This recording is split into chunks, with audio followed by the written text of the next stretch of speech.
प्रधानमंत्री नरेंद्र मोदी के मंडी दौरे में खलल, बारिश के कारण रद्द हुआ दौरा। वर्चुअली कार्यक्रम के माध्यम से रैली को किया संबोधित। पीएम की मंडी युवा संकल्प रैली पर कांग्रेस का निशाना, कहा रैली से हिमाचल के लोगों को हुई निराशा। भारतीय किसान संघ की सरकार को चेतावनी, लंपी वायरस से बेजुबानों को जल्द बचाने की मांग पूरी नहीं होने पर उग्र आंदोलन की चेतावनी। बद्दी नालागढ़ के एक्लिम फॉर्मुलेशन में छापेमारी, भारी मात्रा में नकली दवाई की गई बरामद। और प्रदेश में लंपी वायरस का प्रकोप हुआ कम, विभाग ने ली राहत की सांस, जिले में लगाए गए 85 जागरूकता कैंप। नमस्कार, बहुत बहुत स्वागत है हिमाचल प्रदेश के हमारे इस खास बुलेटिन में। मैं हूं आपके साथ दिव्या सिंह। खबरों की शुरुआत करते हैं। प्रधानमंत्री नरेंद्र मोदी का मंडी दौरा बारिश के कारण रद्द कर दिया गया है, जिसके बाद पीएम मोदी वर्चुअली कार्यक्रम के माध्यम से मंडी से जुड़े हैं। मंडी में जुड़े युवाओं को संकल्प रैली को संबोधित किया है। वहीं उन्होंने कहा है कि अस्थिर सरकारों से देश आगे नहीं बढ़ पाया, लेकिन अब देश में स्थिर सरकार है। उत्तर प्रदेश और उत्तराखंड की तरह हिमाचल की जनता ने भी प्रण लिया है कि उन्होंने न आने के लिए क्षमा भी मांगी है। प्रधानमंत्री नरेंद्र मोदी ने रैली में नहीं पहुंचने को लेकर वहां के युवाओं से क्षमा भी मांगी है और लोगों को बारिश से बचने के लिए भी कहा है। वर्चुअल कार्यक्रम में प्रधानमंत्री नरेंद्र मोदी ने हिमाचल प्रदेश में चुनावी शंखनाद कर दिया है, जिसके उपरांत सीएम जयराम ठाकुर ने प्रेस वार्ता की है, जिसमें उन्होंने प्रदेश बीजेपी युवा को मंडी में रैली में आने का अभिनंदन किया है। वहीं प्रधानमंत्री ने हिमाचल के विकास कार्यों की सराहना भी की है। मंडी के पटल के मैदान में निर्धारित कार्यक्रम था कि हिमाचल प्रदेश के युवाओं को उन्हें संबोधित करना था और इसको लीजिए हमने यहाँ पर पटल के मैदान में आयोजित किया था। मैं आप सबका धन्यवाद करना चाहूंगा सबसे पहले कि मौसम खराब होने के बावजूद भी आप सब लोग भी उस कार्यक्रम में उपस्थित रहे और आदरणीय प्रधानमंत्री जी का विशेष तौर से मैं आभार व्यक्त करना चाहूंगा, जब मौसम ने सारी संभावनाओं पर प्रश्न चिन्ह खड़ा कर दिया कि मंडी पहुंचना मुश्किल है। ऐसी परिस्थिति में उन्होंने वर्चुअल संवाद का रास्ता निकाल करके हम सब लोगों को संबोधित किया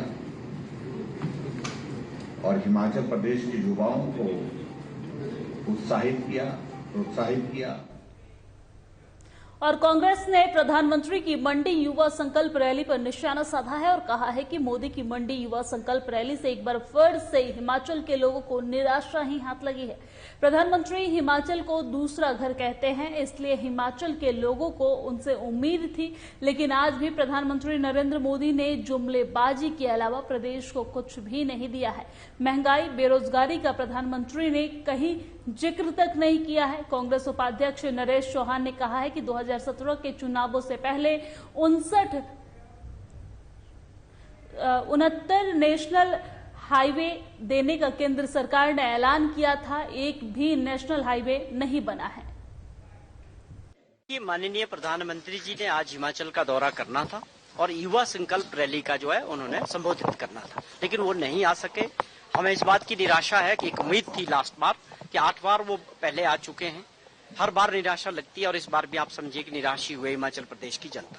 माननीय प्रधानमंत्री जी बार बार ये कहते हैं कि हिमाचल प्रदेश मेरा दूसरा घर है, मुझे यहाँ बहुत लगाव है, तो हमारा भी एक उनसे उम्मीद रहती है कि वो कभी ना कभी हमारे प्रदेश के लोगों की मदद करेंगे, जो आर्थिक स्थिति से बहुत पिछड़ा हुआ है। 75,000 करोड़ रुपए का कर्जा प्रदेशवासियों पे होने वाला है। तो एक और अखिल भारतीय कांग्रेस कमेटी के राष्ट्रीय सचिव और कांग्रेस विधायक अनिरुद्ध सिंह ने प्रदेश सरकार पर गंभीर आरोप लगाए हैं। उन्होंने आरोप लगाते हुए कहा है कि स्मार्ट सिटी मिशन के तहत कसुम्पटी विधानसभा क्षेत्र की अनदेखी की गई है। साथ ही हिमाचल प्रदेश के शहरी विकास मंत्री सुरेश भारद्वाज को चुनौती देते हुए कहा कि यदि वे ढली टनल के अलावा कंसुम्पटी विधानसभा क्षेत्र का एक काम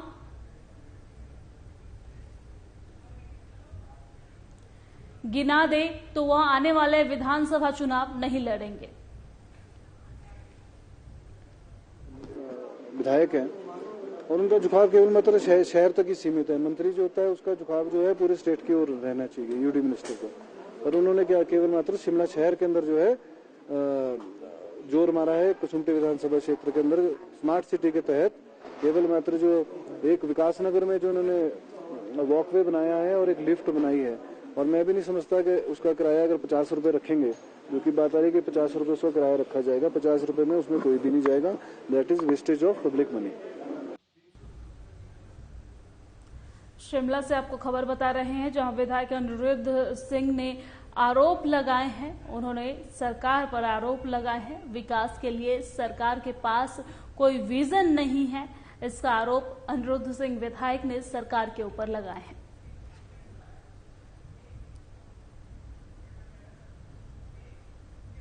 और हिमाचल प्रदेश सचिवालय में शुक्रवार को आउटसोर्स मामले पर बनी कैबिनेट की उप समिति की बैठक हुई है। वहीं इस बैठक में कैबिनेट मंत्री महेंद्र सिंह ठाकुर, सुरेश भारद्वाज, राकेश पठानिया, गोविंद सिंह ठाकुर और प्रदेश सरकार के अधिकारी मौजूद नजर आए हैं। बैठक में उप समिति के अधिकारियों को आउटसोर्स पर रफ प्रिंट आउट तैयार करने के लिए कहा गया है। वहीं आउटसोर्स के मसले को लेकर 27 सितंबर को अगली बैठक भी होगी। ये दोनों जो सब कमिटीज हैं उसके चेयरमैन हमारे जल शक्ति मंत्री श्री महेंद्र सिंह जी हैं। जो फोरलैंड वाला मामला है उसमें तो मैं सदस्य नहीं हूं, गोविंद सिंह ठाकुर जी और राकेश पठानिया जी उसके मेंबर हैं। वो जो है वो मैं और लॉ सेक्रेटरी भी जो है वो हाजिर थे। और प्रदेश में जल्द विधानसभा चुनाव होने जा रहे हैं। वही चुनावों को बेहतर ढंग से करवाने के लिए केंद्रीय चुनाव आयोग की टीम 3 दिन के लिए हिमाचल के दौरे पर है। वही भारत निर्वाचन की टीम ने शिमला में राजनीतिक दलों, डीजीपी, मुख्य सचिव, डीसी और एसपी के साथ निर्वाचन संबंधी तैयारियों को लेकर समीक्षा बैठक की है। वही भारत के मुख्य सचिव चुनाव आयुक्त राजीव कुमार ने कहा है कि स्वच्छ और निष्पक्ष चुनाव करवाए जाएंगे। इसके लिए आयोग पूरी तरह से सजग और तैयार है। भारत निर्वाचन आयोग स्वतंत्र, निष्पक्ष और प्रलोभन मुक्त चुनाव कराने के लिए पूरी तरीके से प्रतिबद्ध है। इसी के साथ साथ एक्सेसिबल और इंक्लूसिव समाज के जितने वर्ग हैं, जितने क्षेत्र हैं, सबका इंक्लूजन, यंग वोटर हो।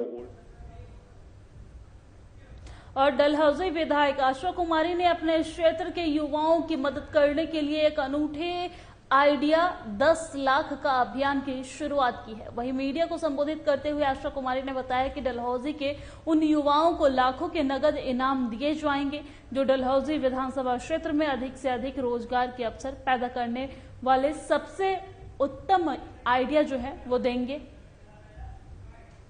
स्टार्टअप का आइडिया नहीं है, ये एक कंपटीशन है। ये एक युवाओं को मौका हम देना चाहते हैं, क्योंकि युवाओं के पास बहुत सारे ऐसे विचार होंगे, आइडियाज होंगे जो कि वो जिसके लिए उनको एक प्लेटफॉर्म नहीं मिल रहा होगा।